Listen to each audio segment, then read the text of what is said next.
Welcome back to another delightful yet hard-hitting episode of Talking Lamar. On this episode, we're talking about the 44th Golden Raspberry Awards that honor the very worst of Hollywood in 2023. What are you talking about? What are you talking about? Sorry, I forgot what I was talking about. What are you talking about? I am talking to you. That's just what I was talking about. It's Talking Lamar. The Razzies, as it is called, if you don't know, is a parody award show that honors the worst cinematic failures of the entire last 43 years since it started. These are the actual nominations for this past year, 2023. But the picks are my own opinion. We're going to start off with the worst remake, ripoff, or sequel of the year. The nominees are Ant-Man and the Wasp, Quantumanium, The Exorcist, Believer, Expendables 4, Indiana Jones and the Dial of Destiny, and Winnie the Pooh, Blood and Honey. Although reimagining Winnie the Pooh and Piglet as cannibalistic serial killers is bad enough, and worse, it appears there's going to be a sequel this year, but even that is not as bad as trying to remake The Exorcist. When you consider in 1973, there were no CGI, all the special effects were physically done, it was still so realistic. I have flashbacks about it. Linda Blair received death threats. Warner Brothers had to pay bodyguards to protect her for 6 months after the film's release. The original trailer, which only consisted of images of the white-faced demon flashing in and out of the darkness, that was it. It was banned in many theaters because it was too frightening for anybody to see. No matter what anybody says, this is the most frightening movie ever made. This ain't some guy in a William Shatner mask swinging a machete. This is the devil, Satan, the Antichrist. The original stands alone, and to try to recreate it, not only is it a waste of time, it's an abomination. And it did terrible at the box office. It did terrible. I mean, I remember when they were first launching that and the trailers were everywhere. I took one look at that trailer and was like, excuse me, reality is so terrifying right now that there's absolutely no chance I'm going to pay good money to go watch a bad remake about the devil. Like, yeah. I'm with you, Lamar. I'm with you. You bring me your Ghostface Killer. You bring me Michael Myers. Yeah. You bring me the Real Housewives of Atlanta. I'm scared, but I ain't laying awake at night scared. I want no part of the devil. No. That was, I mean, you just think about the special effects in the original, what they had to go through. They had to punch a few keys on the computer. They had to go through all of that stuff. And it's an amazing work of art. I mean, it really is. And it is terrifying. That's it. Now, our next category is Worst Supporting Actress. The nominees are Kim Cattrall, About My Father, Megan Fox in Expendables 4, Bei Ling in Johnny and Clyde, Lucy Liu in Shazam! Fury of the Gods, and Mary Stuart Masterson in Five Nights at Freddy's. Now, I'm sorry, the clear winner here has to be Megan Fox as Gina in The Expendables. Now, it has nothing to do with the movie The Expendables. That just happens to be the last movie she was in. She could win this in any movie she appears in. It's a lot for her. She can win it every time. To say that she is an actor that gave a wooden performance would be an insult to all totem poles and tree stumps. I mean, I'm sorry. She's just terrible. She's terrible. And listen, I've watched all the Expendables. Listen, I'm in. I'm a Sylvester Stallone. I don't care how bad you do it, buddy. I'm with you. I'm going with you. but she was hard to watch. We'll be She's- back with some more. Well, Lamar, she's All right, one go of ahead. those cases where when they were like, they just piled so many blessings onto her, so much beauty, and then they had the talent bucket, and the angels went, "Oh, enough," and shoved her through the chute. Isn't that? you're Isn't right. there saying that God doesn't give with both hands? Oh. I mean,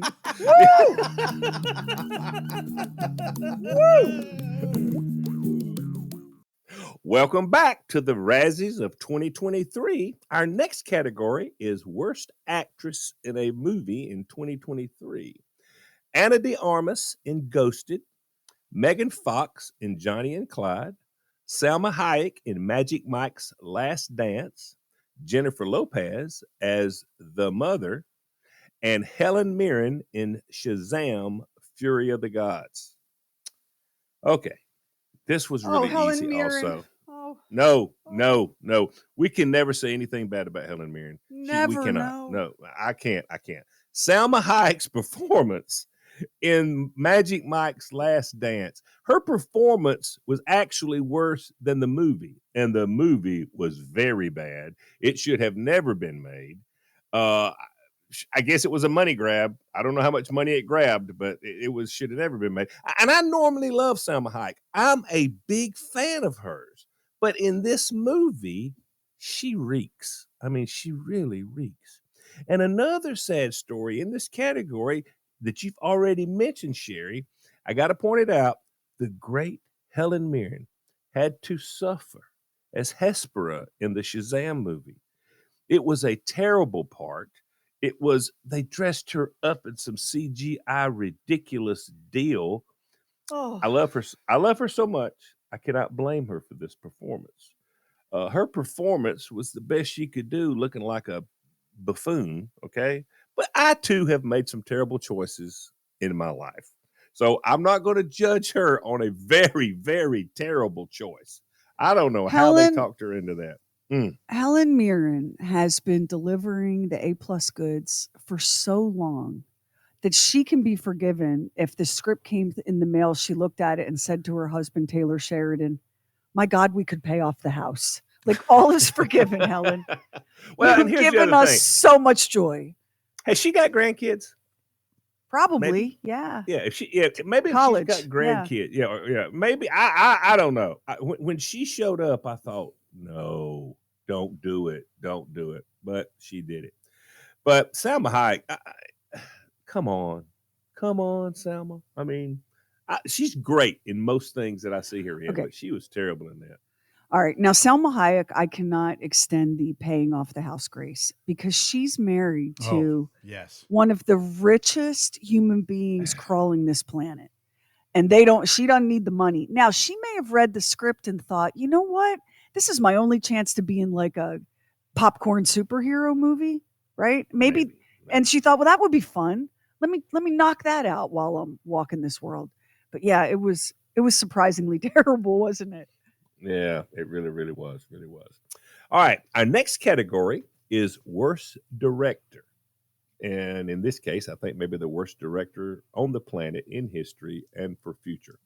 The nominations are Rhys Frake Waterfeld in Winnie the Pooh, Blood and Honey, David Gordon Green, The Exorcist, Believer, Peyton Reed in Ant-Man and the Wasp, Quantumania, Scott Wow in Expendables 4, and Ben Wheatley in Meg 2, The Trench. Rhys Frake Waterfield has no excuse. He wrote this piece of crap. I don't know who comes up with this kind of twisted idea to turn a lovable childhood character that just loves honey into a killer. If it was clever, or maybe a dark comedy, or something very ironic, I might see it. But this is nothing but a sad and demented guy that has besmirched the name of Winnie the Pooh. And he should have his ass whipped, hopefully, before he's able to make this second one. I'm with you, Lamar. I'm with I do Winnie not the get it. Pooh. Come on. Winnie the Pooh. Winnie the Pooh. Hmm. What could be more childlike and innocent and pure than Winnie the Pooh. I mean, you have to be some kind of twisted. Am I right? You know? Well, and see, they're going to do the same thing. I don't think he's going to do it. He's going to do it with Bambi. He's going to do this same type of movie with Bambi. But since the statute of limitations on what do you call it when The copyright? the copyright? Yes, yeah. I'm sorry, the copyright. Mickey Mouse, Steamboat Willie. Okay, now not Mickey Mouse. Mickey Mouse is still protected, but Steamboat Willie, he's free game. You can make a movie about Steamboat Willie being anything, and somebody's going to be doing that like a horror. They're going to take all of these childhood things that the copyright's over with, and make horrible movies like Blood and Honey. Oh. I mean, I don't get it. The thing about hijacking Pooh and Piglet for this, like compared Winnie the Pooh is so pure that compared to Winnie the Yes. Pooh, Goldilocks looks gangster. Like, bitch, what are you doing in their Yes. house? Like, get out of their house and stop eating their food, you vandal. I mean, what is purer than Winnie the Pooh? This is the first When thing you you really introduce think to a about it. child. As Yeah. soon as a child is old enough to recognize something, you give them a soft Winnie the Pooh, because Winnie the Pooh is innocent. Oh. It's it's terrible, terrible, terrible.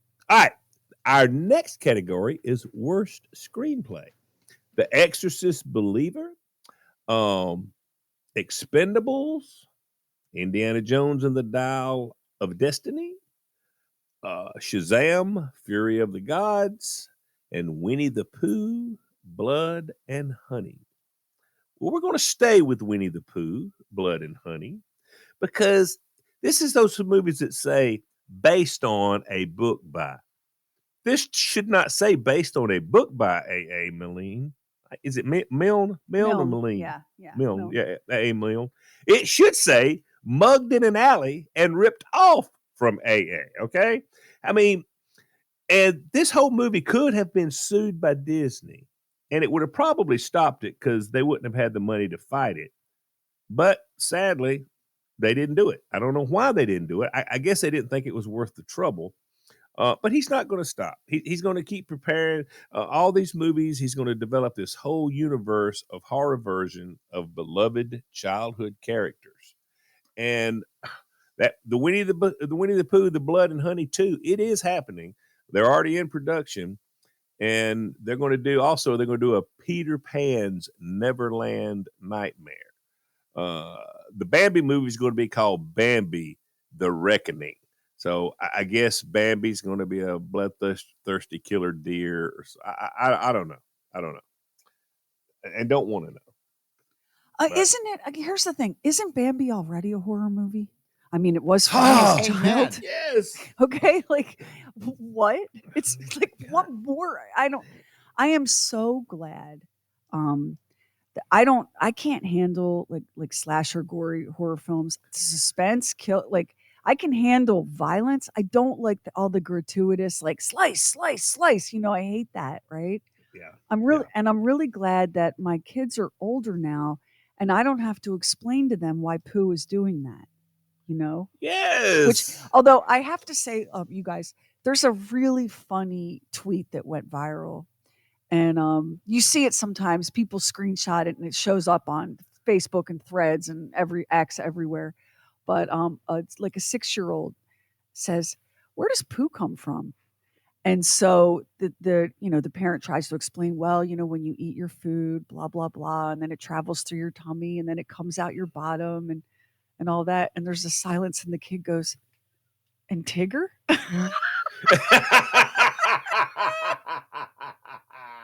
Oh, that's hilarious. And that's hilarious.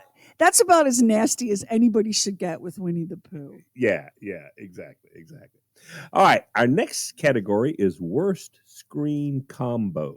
Okay, the nominations for this are any two of the merciless mercenaries in Expendables, any two of the money grubbing investors for the Exorcist, Anna de Armas and Chris Evans in Ghosted, Salma Hayek and Channing Tatum in Magic Mike's Last Dance, and Pooh and Piglet as the bloodthirsty slasher killers. Well, I'll be honest with you. Pooh and Piglet, drenched in blood, had way more romantic chemistry and made a much more believable couple than Salma Hayek and Channing Tatum. I love both of these actors individually, but not together. It sounds like It this was movie, uncomfortable. It sounds like this movie's turned you into Eeyore. But it was so uncomfortable. So uncomfortable. Lamar, you're right. It was they had no chemistry. Well, they had chemistry, but it was not good chemistry, right? It was not good. It just wasn't good.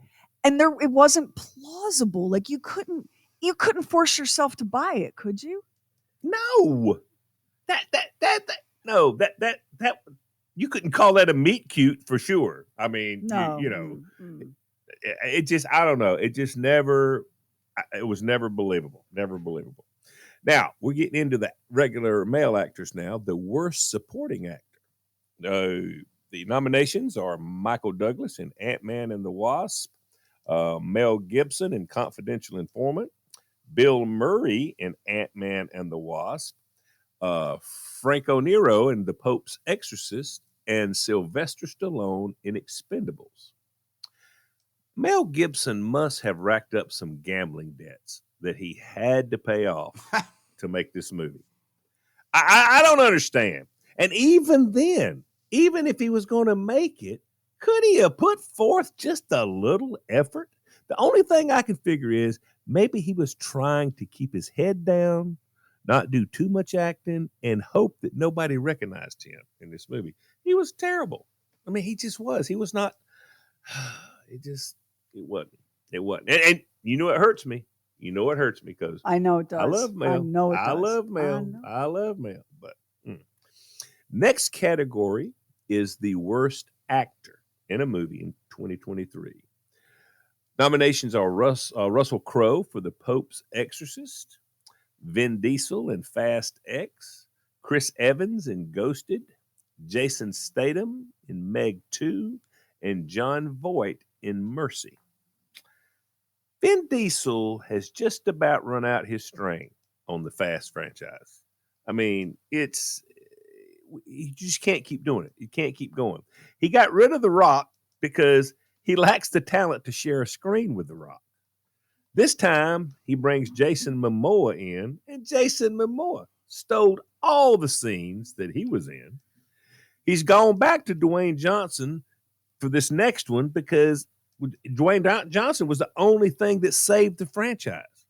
And now he's forced to bring him back. And he's got to hope that this works because he's supposedly still got, because this was going to be the ending of it in a trilogy. So this was the first. He's still got 2 more movies he's got to convince somebody to make.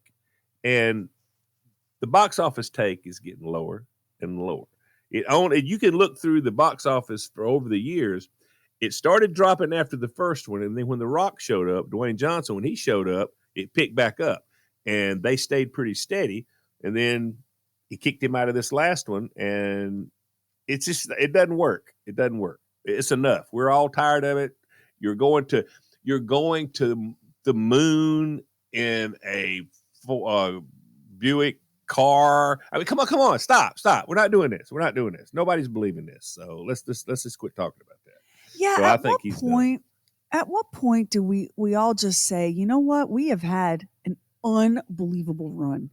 Like so much longer and more lucrative than we ever dreamed. Everybody's got a beach house. Everybody. Yeah. I mean, come on. It's over. What do you say we hang it up, turn off the lights, and leave this place legends? Yes. Why is that?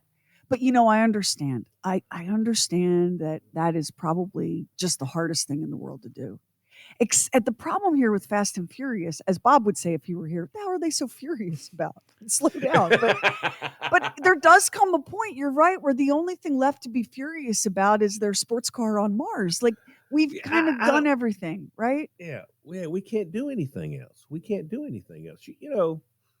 Go out on top. Just for once in your life, go out on top. But he's not going to do it. So, Now, this brings us to the category of the Worst Picture Award for the Worst Picture of 2023.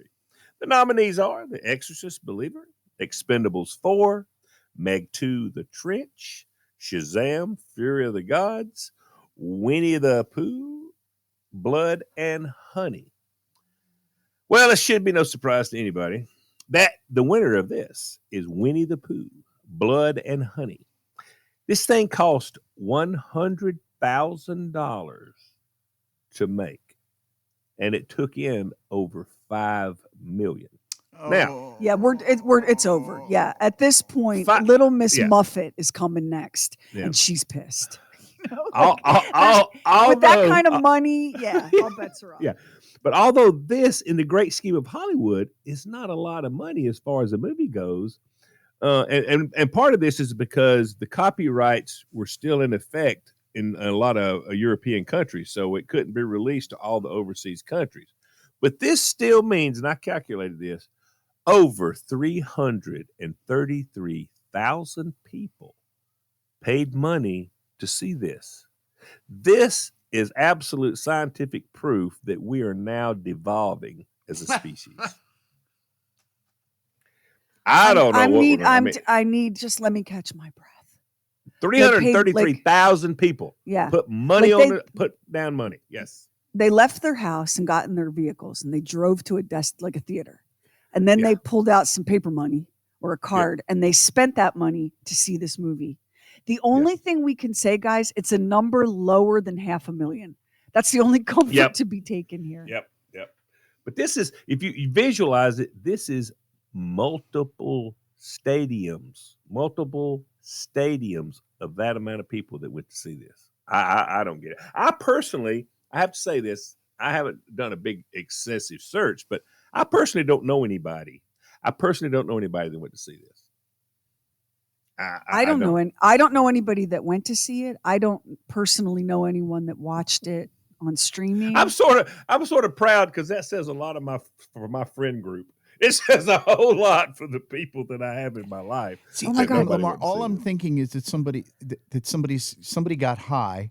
They went to the movie, and the only reason they went to the movie is because for the large bucket you got free refills of popcorn. That's the only thing that I can think. Here's my question. And I'm going to tell you, somebody did it. I promise you, somebody took their kid to this. Somebody took their kid. Because you remember years ago when the, what was the torture chamber sex movies? My mind went blank. 50 Shades of Grey? Saw? Yeah, 50 Shades. Yeah. Oh, 50 Shades. 50 Shades. Same. Same. Yeah. The second 50 Shades that I went to, as I'm walking up the stairs to go to get my seat in the theater seating, there sat a woman and what was like a 12-year-old daughter. And I'm thinking to myself, what? What are you doing? I don't get it. People. So I promise you, Winnie the Pooh, some idiot said, "Oh, this would be fun. We'll take, he loves Winnie the Pooh, It's blood and honey. I mean, come on. Watch the trailer, buddy. But I'm sure somebody did. So anyway, I'm going to have to say that's going to do it for this episode. I want to thank you for taking the time to hang out with us. We've had a great time. I personally can't wait to see what the next episode's going to be. I'm not sure, but I hope you'll be back. And I know you will because, I hate a quitter. Till next time.